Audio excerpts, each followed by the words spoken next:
Oke, selamat datang kembali guys di podcast Astra Jingga Podcast, podcastnya anak muda, anak milenial. Masih bersama saya Bisma sebagai host di sini. Kali ini kita akan bahas topik yang menarik nih guys, dan juga menggelitik tentunya. Topik yang menarik dan juga menggelitik, pasti juga harus dengan narasumber yang kompeten dan luar biasa di bidangnya. Saya akan sedikit membacakan background beliau. Beliau ini adalah mahasiswa Fakultas Hukum Universitas Muhammadiyah Jakarta angkatan 2019. Ya. Dan yang paling penting juga, dia ini adalah orang nomor satu di Badan Eksekutif Mahasiswa Universitas Muhammadiyah Jakarta. Atau bisa dibilang Presiden Mahasiswa Universitas Muhammadiyah Jakarta. Siapa lagi kalau bukan Bang Sarlin Wagola? Iya. Terima kasih Bang Sarlin Wagola sudah menyempatkan waktunya hadir untuk berada di podcast Atra Jingga Podcast ini. Oke Bang, mungkin sebelum kita masuk nih ke dalam pertanyaan-pertanyaan yang akan kita sama-sama bahas gitu ya Bang ya. Boleh diceritain dulu nggak sih Bang, asal Abang sendiri itu gimana hingga sampai di Universitas Muhammadiyah Jakarta? Boleh tuh Ya, Bang. Terima kasih atas kesempatan yang diberikan kepada host yang cukup keren ya. Diberikan kesempatan untuk hadir dalam podcast daripada teman-teman sendiri. Ah, Kalau boleh tahu tadi namanya siapa? Bisma Bang, iya. Ya, Bis. Bisma. Sebelumnya izinkan saya memperkenalkan nama. Nama saya Sarlin Wagola, mahasiswa Fakultas Hukum angkatan 2019. Tadi kalau host ingin bertanya bagaimana kemudian saya bisa sampai di kampus Universitas Muhammadiyah Jakarta, saya pikir ini cukup panjang ya, perjalanan yang cukup panjang, banyak gelombang rintangan yang memang saya pikir tidak mudah dan bahkan tidak terbayangkan saya bisa sampai di Jakarta sebelum saya sampai di Universitas Muhammadiyah Jakarta. Jadi sebenarnya saya adalah siswa lulusan tahun 2017. Cuman pada saat lulus, saya belum memiliki niat untuk masuk ke dunia kampus. Saya nganggur sekitar 2 tahun dan saya pada saat tahun 2019, saya berniat untuk melanjutkan kuliah. Pada saat melanjutkan kuliah, waktu itu asal saya tadi dari Maluku, saya terpikirkan untuk kemudian bagaimana bisa melanjutkan pendidikan, sehingga pada saat itu saya mencoba untuk memberanikan diri untuk uh, meminta izin kepada orang tua saya untuk kemudian bagaimana bisa lanjut ke jenjang pendidikan yang paling tinggi. Sehingga pada hari itu orang tua saya mengizinkan saya untuk lanjut ke kampus dan atau ke pendidikan tinggi, dan pada hari itu saya memiliki tekad dan niat untuk coba keluar daripada zona nyaman, karena pada saat itu teman-teman saya banyak melanjutkan pendidikan di Ambon ya, ibu kota provinsi Maluku, yaitu Universitas Patimura, sehingga saya sendiri memiliki niat dan tekad untuk keluar daripada zona nyaman, di mana teman-teman saya yang banyak hari itu untuk melanjutkan kuliah ke Universitas Patimura, dan saya dengan niat dan tekad tanpa ada dorongan dari siapapun, hanya berkat dan doa daripada orang tua yang mengizinkan saya pada saat itu, sehingga saya berani untuk berangkat ke Jakarta. Ke Jakarta dengan modal berani dan niat dan tekad, dengan keinginan untuk melanjutkan jenjang pendidikan.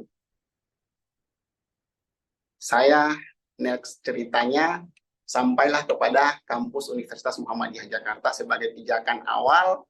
Tidak ada opsi selain kampus yang ada selain Universitas Muhammadiyah Jakarta pada hari itu, yang menjadi tumpuan pertama kali saya datang ke Jakarta dan masuk mengikuti jenjang pendidikan di Universitas Muhammadiyah Jakarta.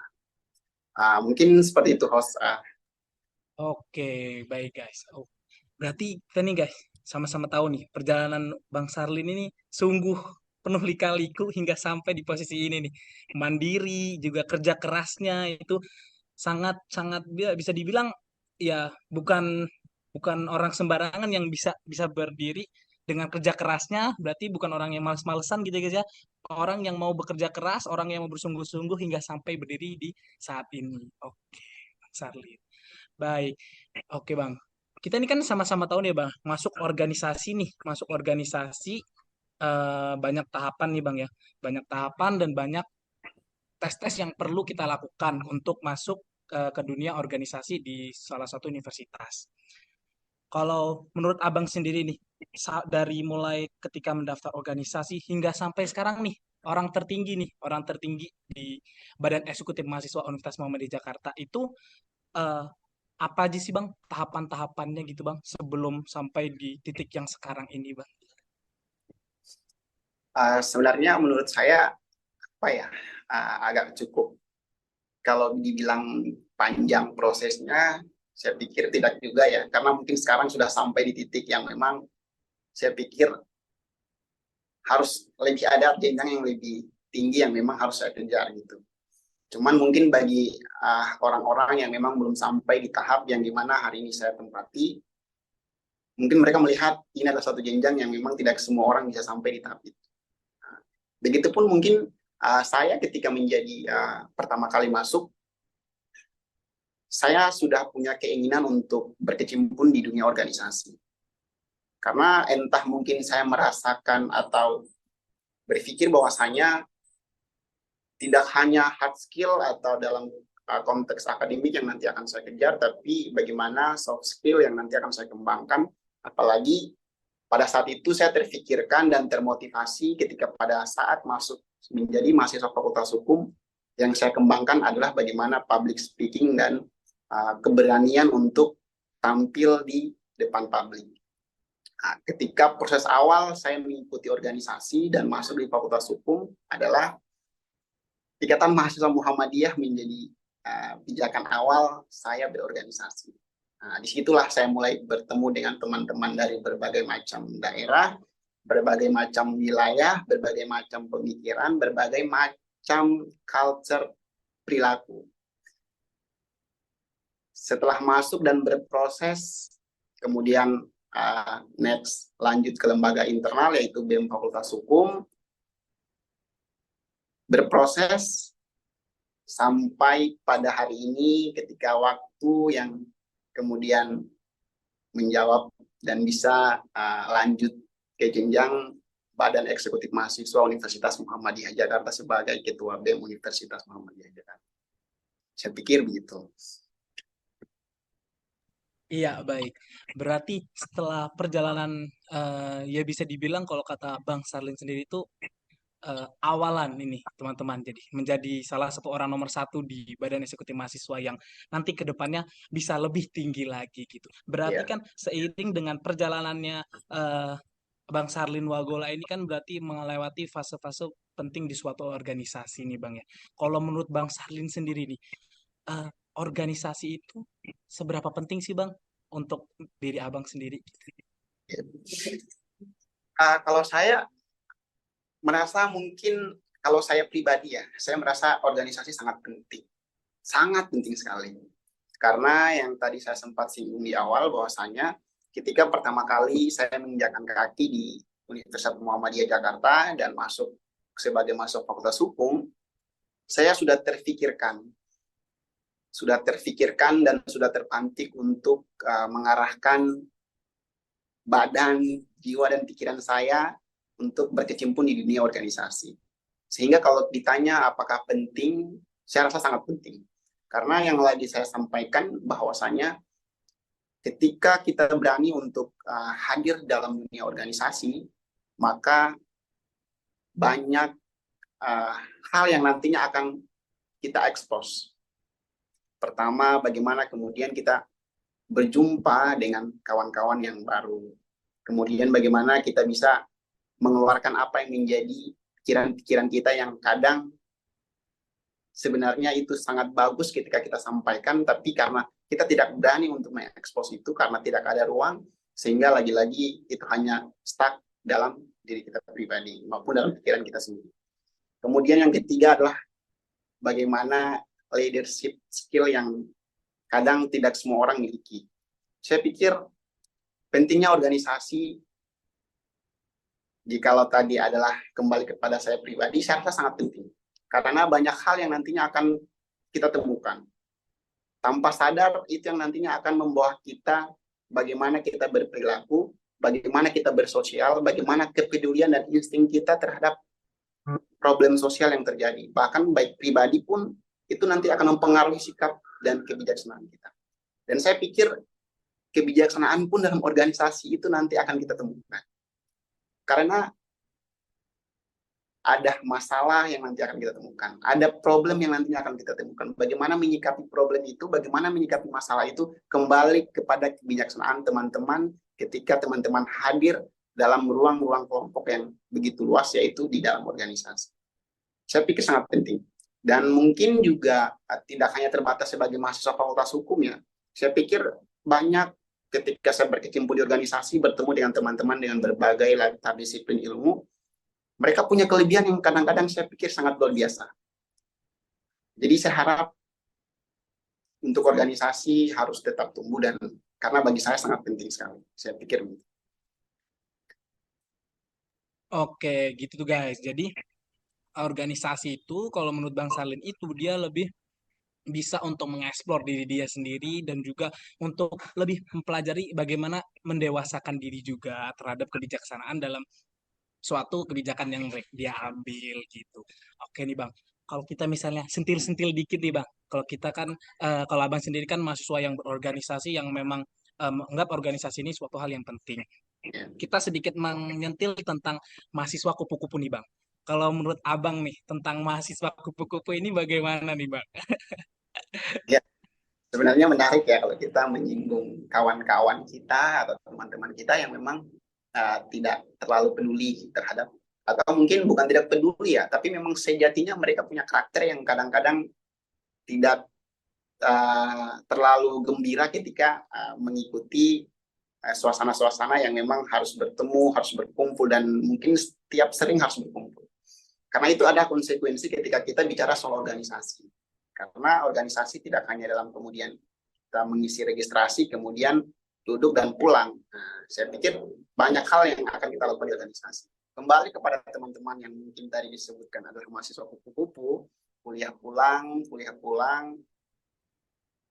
Saya kalau ditanya terkait pandangan saya, apa ya? Saya mungkin hanya bisa bilang, ayo teman-teman berorganisasi. Tetapi ketika teman-teman yang tadi hanya fokus kuliah dan pulang, saya pikir itu adalah suatu mungkin kebijaksanaan bagaimana mereka menyikapi dunia pendidikan itu adalah tempat untuk fokus dalam menempuh dunia pendidikan untuk mengejar bagaimana karir mereka ke depan.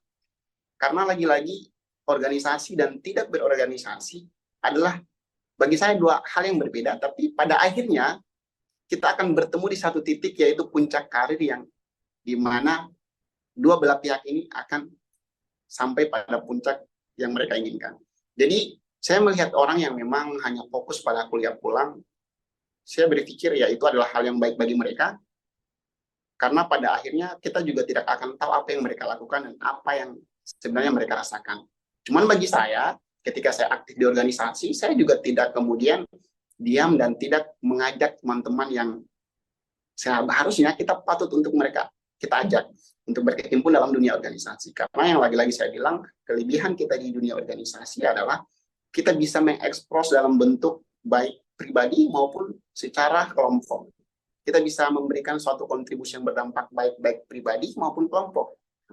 Jadi terkait dengan mahasiswa kupu-kupu tadi, saya pikir saya tidak menjas bahwasanya itu adalah perilaku yang kita anggap itu terlalu introvert, enggak. Saya pikir itu adalah suatu kebijaksanaan bagaimana mereka menyikapi dunia pendidikan. Saya pikir begitu.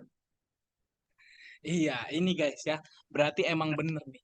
Organisasi itu menentukan kebijaksanaan seorang Bang Sarlin Wagolan dalam menyikapi suatu hal yang bisa disebut dengan mahasiswa kupu-kupu dengan mahasiswa kuliah rapat atau kuliah organisasi gitu. Jadi tergantung ya Bang ya. Kalau kata Bang Ya, Salim tadi guys, tergantung kalian. Kalau misalnya kalian eh, kupu-kupu karena ada suatu hal pekerjaan atau ada suatu hal yang penting, ya tidak masalah gitu. Tapi kalau misalnya kalian sedang kosong atau apa, bisa kayaknya kalian dirasa untuk join ke suatu organisasi itu ya. juga tidak menjadi masalah ya Bang ya. Hmm. Justru malah untuk meningkatkan rasa kebijaksanaan, rasa public Ya, speaking, skill komunikasi bakal terasah di organisasi tersebut. Oke Bang, karena kan kita ini sekarang lagi bahas tentang berorganisasi ya Bang ya. Ketika kita mau nih masuk organisasi kan kita nih kadang mahasiswa yang maba-maba di Bang khususnya kan nggak tahu nih Bang ya. Wah, hmm. saya ini mau masuk organisasi yang mana nih? Ada namanya BEM universitas, ada BEM fakultas, ada himpunan juga.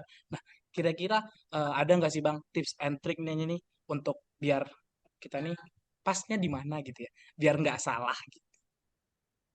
Ya, saya pikir karena hari ini kita ada di kampus Universitas Muhammadiyah Jakarta ya. Sebenarnya kita punya banyak, kalau dalam tingkatan fakultas, karena saya dari Fakultas Hukum, ya mungkin saya belum begitu banyak menguasai bagaimana kelembagaan di Fakultas Kedokteran itu sendiri. Cuman yang saya tahu, ya punya himpunan prodi, dan punya LSO, dan punya BEM fakultas. Dan ada Ikatan Mahasiswa Muhammadiyah, yang memang itu sudah wajib ada di kampus setiap perguruan tinggi Muhammadiyah. Saya pikir sebagai mahasiswa baru, langkah awal untuk ingin berkecimpung di organisasi adalah pertama adalah niat. Ini niat berkaitan dengan seluruh setiap mahasiswa yang memang di fakultas manapun dia berada. Saya pikir ketika dia sudah memiliki niat untuk kemudian masuk dalam satu wadah organisasi, yang di situ kemudian akan menjadi orientasi dia apa sih yang nanti akan dia kejar. Karena yang lagi-lagi yang saya sampaikan bahwasanya organisasi tidak hanya terbatas saya sebagai mahasiswa Fakultas Hukum, karena tadi saya sempat menyampaikan bahwasanya karena saya ada mahasiswa Fakultas Hukum sehingga untuk menunjang public speaking, menunjang mentalitas saya harus berorganisasi. Tapi itu juga bisa mungkin teman-teman hari ini di fakultas yang lain, baik fakultas kedokteran, fakultas ilmu pendidikan, dan fakultas yang lainnya. Karena ketika niat yang tadi saya sampaikan bahwasanya teman-teman miliki, kemudian orientasi yang nantinya akan teman-teman bawa ketika teman-teman ingin masuk ke dalam sebuah organisasi, saya pikir itu harus terukur. Teman-teman harus punya dua hal basic sebelum teman-teman melangkah ke dalam sebuah organisasi. Ketika teman-teman punya dua alasan basic tadi, niat dan orientasi teman-teman, maka teman-teman jangan pernah takut untuk masuk dalam sebuah organisasi. Lagi-lagi ketika dua niat yang teman-teman punya dan teman-teman masuk, dan ternyata pun yang sering kali terjadi, terkadang niat itu akan tumpul karena orientasi yang tadi dia tanamkan di awal. Terkadang nihil, tidak dia temukan. Sehingga mungkin banyak orang yang akan berbalik arah. Tapi saya pikir itulah yang nantinya akan teman-teman dapatkan ketika teman-teman masuk di organisasi. Bagaimana teman-teman bijak untuk memahami siklus yang ada. Masalah, baik person to person, baik dalam sistem yang nanti akan teman-teman hadapkan. Tapi dua langkah penting tadi yang saya pikir harus teman-teman punya. Ketika teman-teman punya, silakan teman-teman untuk mengekspos segala bentuk apa yang ingin teman-teman curahkan dalam wadah organisasi. Saya pikir itu dua poin penting. Iya, baik, teman-teman. Nah, jadi begitu tuh. Jadi ketika kita ingin eh, masuk di salah satu organisasi, kita bergaris bawahi kata-kata Bang Sarlim Magula tadi, itu kita harus tahu dulu niat kita nih sama orientasi kita gitu. Ya. Untuk masuk di suatu organisasi ini apa gitu. Jadi nanti bisa menunjang skill dan bakat kita kelanjutannya bisa dikembangkan lagi di salah satu organisasi tersebut gitu. Dan tentu yang paling penting adalah kemudian ketika kita bicara level-level tadi sudah teman-teman coba temukan, karena yang paling unggul dalam dunia organisasi adalah bagaimana kepedulian kita terhadap ruang lingkup sosial. Bagaimana kepekaan kita terhadap satu dengan yang lain. Itu yang nanti akan menjadi tolak ukur bagaimana sikap kita sebagai manusia kepada manusia yang lain, begitupun dalam ruang lingkup yang lebih luas. Dan itu yang sangat uh, mendasar sekali ketika teman-teman menjadi mahasiswa organisatoris. Saya pikir itu. Iya, baik, baik. Tuh guys. Nah, jadi em, kalau misalnya kita nih Bang, join suatu organisasi nih, kan nggak semuanya sih Bang kita masuk organisasi itu yang punya skill komunikasi, yang Ya, bisa berbicara di depan umum. Nah, ada syarat untuk masuk organisasi, perlu nggak sih Bang? Apa perlu untuk punya skill komunikasi, atau malah join organisasi itu untuk meningkatkan skill komunikasi? Nah, itu tuh ya, yang mungkin banyak orang teman-teman ini kita mau cari tahu nih. ya. Saya pikir yang perlu digarisbawahi adalah kalau dalam sejarah-sejarah luas ya mengatakan bahwasanya komunikasi adalah suatu peradaban yang salah satu bukti peradaban yang menunjukkan bagaimana peradaban itu bisa berkembang. Itu adalah komunikasi. Ketika komunikasi yang semula itu bermula dari mulai kita masih menulis, kemudian berbicara dan sampai bahasa-bahasa modern yang hari ini sama-sama kita ketahui. Itulah menunjukkan bagaimana peradaban itu bisa berkembang. Begitupun dengan bagaimana komunikasi kita secara pribadi, baik pun secara ruang lingkup yang lebih luas. Saya pikir pentingnya komunikasi dalam sebuah organisasi ketika teman-teman yang memang masih belum punya skill bagaimana berbicara di depan umum, bagaimana berkomunikasi dengan baik, bagaimana bisa berkomunikasi dengan tenang. Saya pikir saya pribadi ketika masih dalam bangku yang sangat ya di semenjak SMP lah ya, sekolah menengah pertama. Saya sudah punya niat untuk bagaimana bisa berbicara di depan umum. Tapi ketakutan itu sangat sangat luar biasa. Ibaratnya menjadi satu apa ya, hal batu besar yang memang belum sempat keluar dari dalam diri saya. Dan itu saya terus expose ketika saya aktif di dunia waktu itu OSIS di tingkatan sekolah menengah pertama, kemudian di SMA juga, dan sampai pada akhirnya ketika saya masuk dalam dunia kampus, saya pengen terus melanjutkan apa yang menjadi niat dan tekad besar saya untuk bisa berkomunikasi. Karena ketika saya melihat para kawan-kawan saya, motivator-motivator yang dengan gagah dan sangat berani berbicara di depan umum dengan retorika dan dialektika yang mereka punya, itu bisa mempengaruhi orang, bisa merubah segalanya. Karena bagi saya, satu kata bisa merubah 1000 pola pikir orang. Jadi itulah pentingnya komunikasi. Sehingga pada saat saya masuk berorganisasi, itu yang menjadi tekad dan orientasi saya. Saya tidak berorientasi kemudian dalam bagaimana saya harus bisa menduduki jabatan ini, bagaimana saya bisa menjadi ketua BEM. Saya pikir itu adalah nilai lebih hasil daripada buah proses yang nanti akan teman-teman terus uh, teman-teman jalani. Jadi bagi saya organisasi tidak hanya bagi mereka yang punya pola pikir yang pintar, punya bacaan yang menumpuk, punya komunikasi yang baik.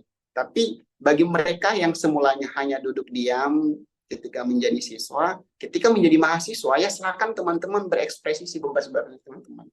Teman-teman silakan berbicara sesuai apa yang teman-teman dapatkan, sesuai dengan pengalaman dan buku-buku yang teman-teman baca. Dan di situ kita akan lihat ketika komitmen dan konsisten teman-teman untuk berorganisasi, saya yakin pasti teman-teman akan mampu untuk yang semulanya tidak berani, berani, semulanya tidak dapat berbicara, bisa dapat berbicara. Saya pikir itu. Iya, baik. Berarti ketika kita join suatu organisasi nih Bang ya, berarti secara tidak langsung itu semua akan memperbaiki skill komunikasi kita ya Bang, ya, pentingnya Ya, ya. Oke, baik, baik. Oke, sepakat. saya agak agak ini agak ada pertanyaan sedikit nih mengenai tadi Abang menyinggung soal SMP atau SMA mengikuti OSIS tuh Bang. Wah, berarti emang background sebelumnya pun emang sudah rajin berorganisasi gitu ya. Makanya sampai di titik sekarang itu eh, cukup excited untuk join BEM gitu ya Bang ya. Oke, baik. Iya, karena ya tadi yang saya sadari, organisasi bisa menunjang, artinya bisa membangun sesuatu yang memang kadang-kadang belum saya miliki. Dan saya melihat itu dan melihat hasilnya itu seperti apa. Dan alhamdulillah organisasi bisa membawa apa yang tadi saya orientasikan. Saya pikir itu. Iya, itu guys. Jadi apa yang Bang Sarlin Wagola jalanin sekarang itu bukan suatu hal proses yang instan. Banyak proses yang beliau hadapi hingga berdiri sampai saat ini gitu. Jadi jangan ada ketika kita mau masuk organisasi ujung-ujung saya mau jadi pemimpin.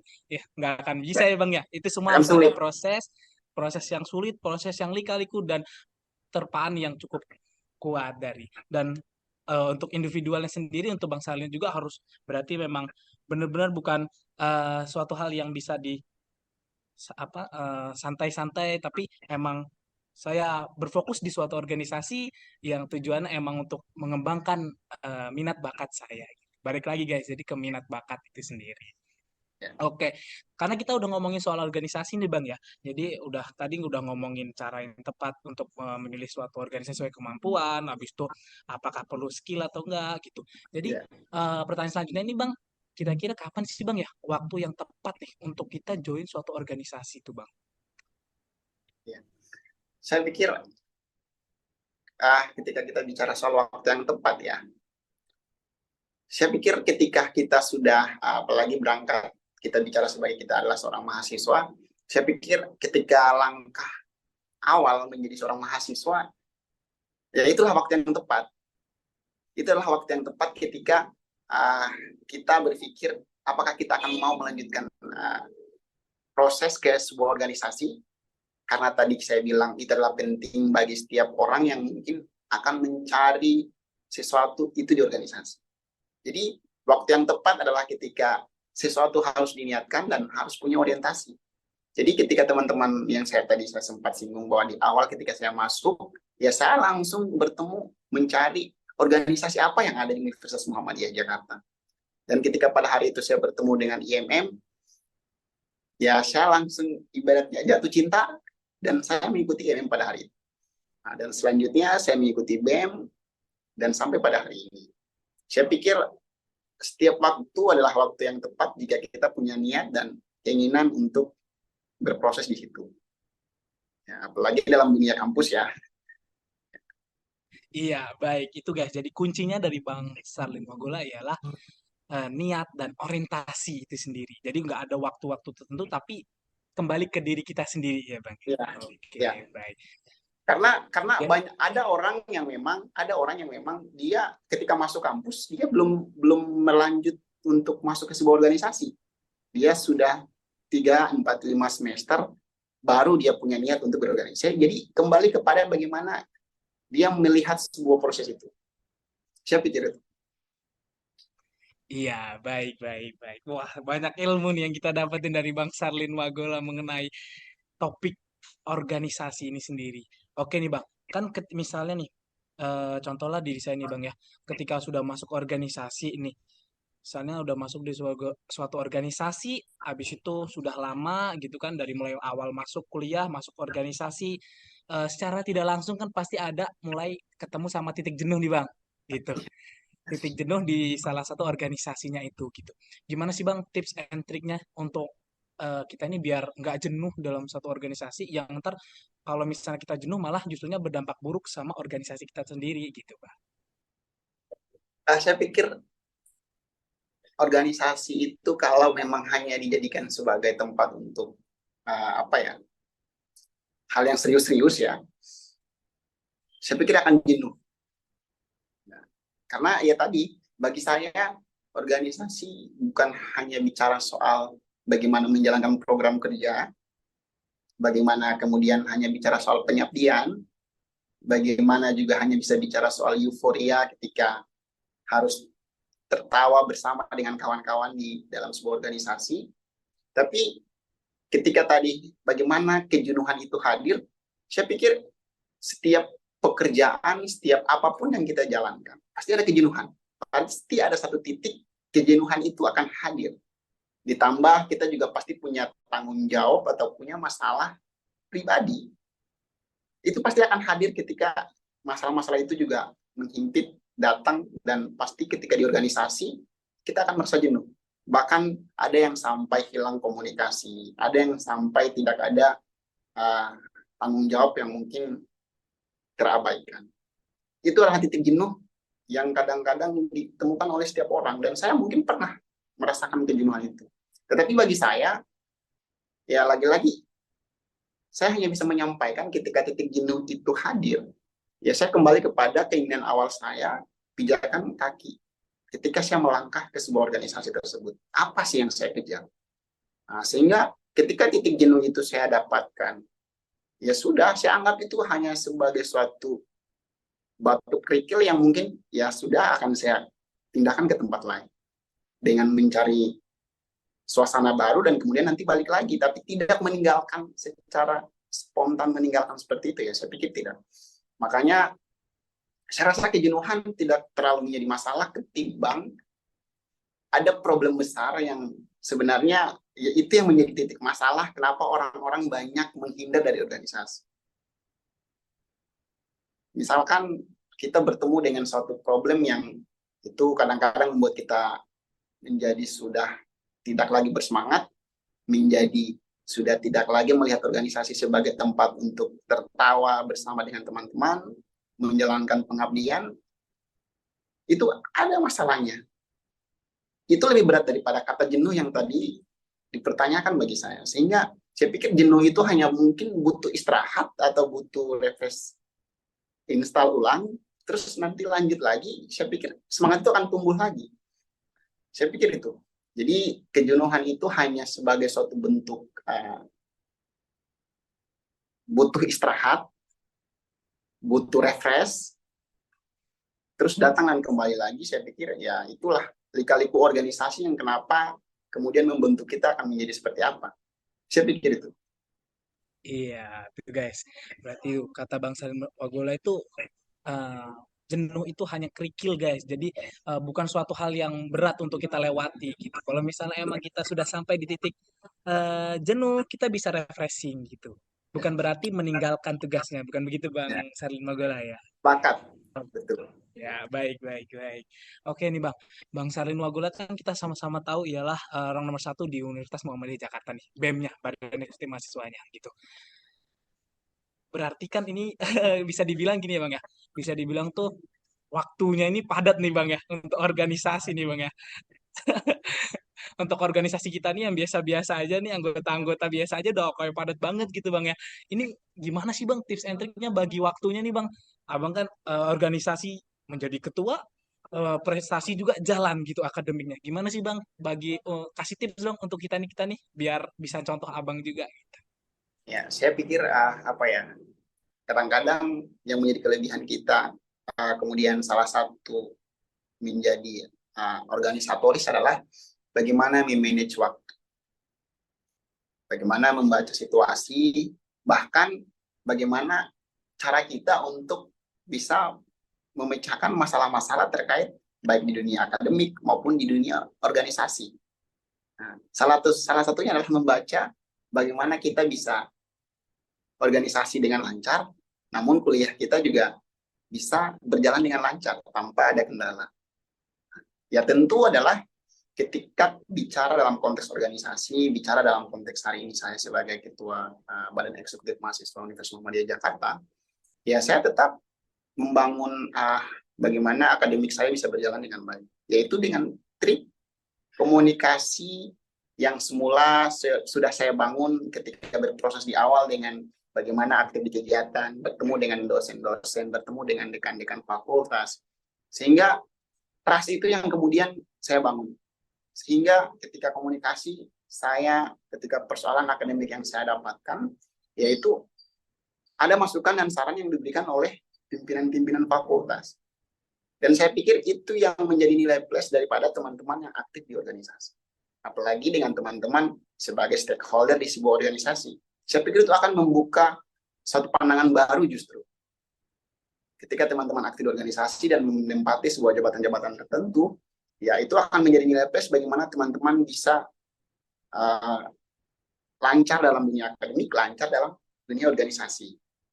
Nah, itu yang akan membuka gambaran ternyata tidak sesulit itu kita aktif di organisasi karena anggapan nantinya akan menyusahkan akademik, saya pikir tidak juga. Saya pikir itu. Iya, baik. Tuh guys, jadi jangan mengkambing hitamkan organisasi ya. Justru kalau Oh, kata tidak. kata Bang Sarin Wagola ini, justru organisasi itu malah menunjang, justru harusnya ya Bang ya. Harusnya itu Ya, menunjang proses akademik kita gitu. ya. Apalagi kan dalam pengalaman kalau saya bicara soal beberapa tahun sebelumnya, senior-senior yang ya mungkin mahasiswa fakultas hukum dan mungkin ada beberapa dari mahasiswa fakultas lain, justru mereka lulus dengan predikat terbaik dan mereka adalah orang-orang yang diberikan tampuk pimpinan di organisasi masing-masing. Dan itu yang lebih-lebih memberikan sebuah fakta bahwasanya ya itulah ketika kita sudah komitmen dan konsisten dalam sebuah organisasi dan akademik adalah tanggung jawab utama, ya semuanya akan berjalan.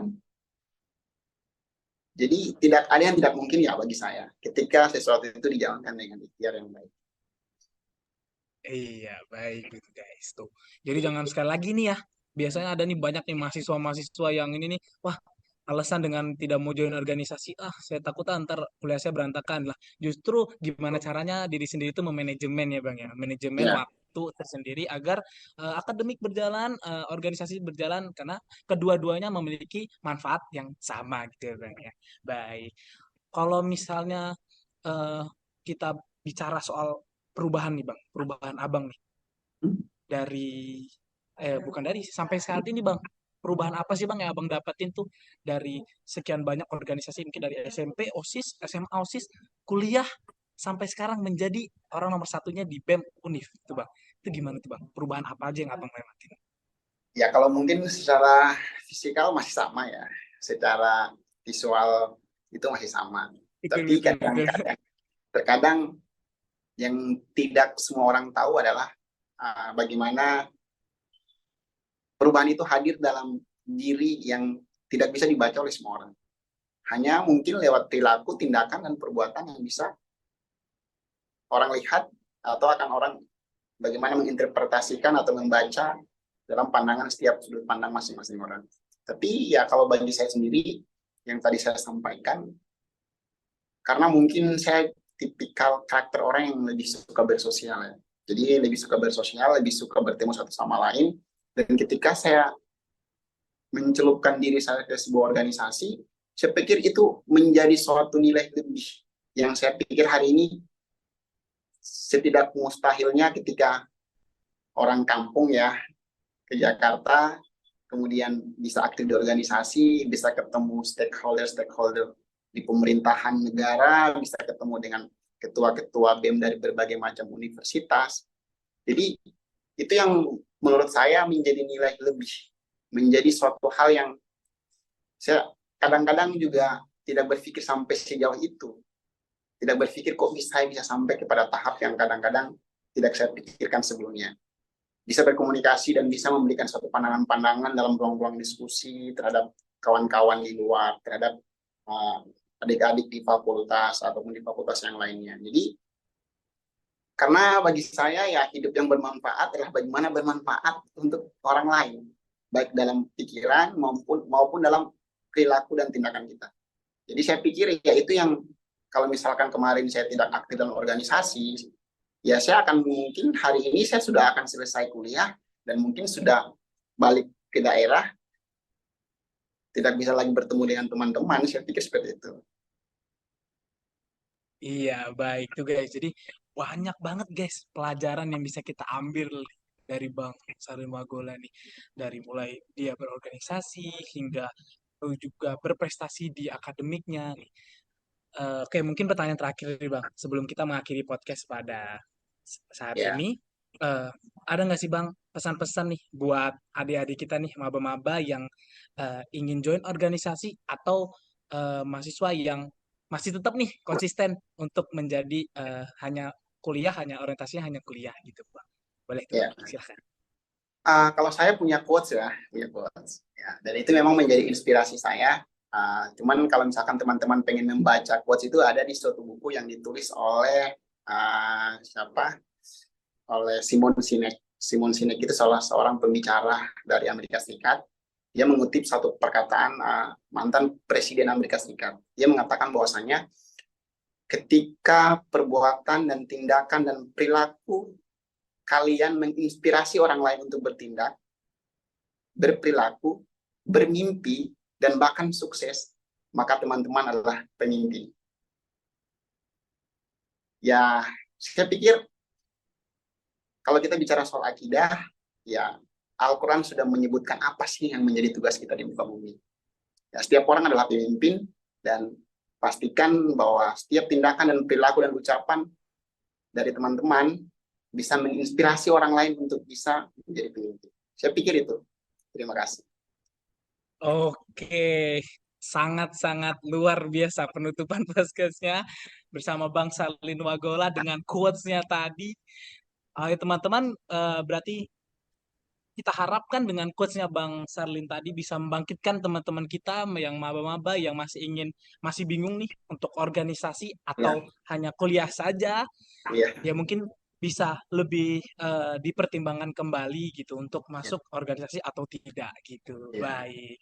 Dan saya Oke, harap saya harus berorganisasi. ya, iya betul sekali karena Karena emang tidak karena ada itu. ini. Ya, Ya karena ya, tidak ada eh, tidak aja yang buat terbatas gitu Pak. Jadi ketika kita berakademik, kuliah, habis itu berorganisasi, justru malah kita malah keteteran kuliahnya nggak ada, justru malah organisasi malah membantu untuk kuliah kita gitu ya Bang. sepakat. Iya, baik, baik. Oke, Bang. Oke, mungkin cukup sekian perjumpaan kita pada saat ini, Bang. Ya, Kurang baik. Oke, buat teman-teman para pendengar Astra Jingga Podcast, tetap bersama kita di next episode selanjutnya di Astra Jingga Podcast, podcastnya para anak muda milenial. Sekali lagi terima kasih Bang Salin Wagola tidak hadir. terima kasih kembali.